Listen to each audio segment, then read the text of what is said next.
بسم اللہ الرحمن الرحیم ورفع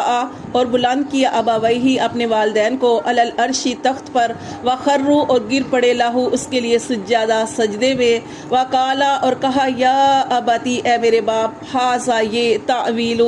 تعویل ہے رؤیا یا میرے خواب کی، من قبل جو اس سے پہلے میں نے دیکھا تھا، کا تحقیق جعلہ بنایا اس کو ربی میرے رب نے، حقا سچا، وقد اور تحقیق احسنا احسان کیا بھی مجھ پر، اس اخرجانی کہ مجھے نکالا من السجنی جیل سے۔ دیکھیں یہ کتنی بڑی بات ہے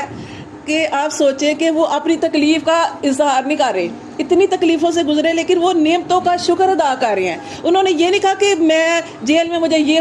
ہوا، مطلب ظاہر ہے ایک بندہ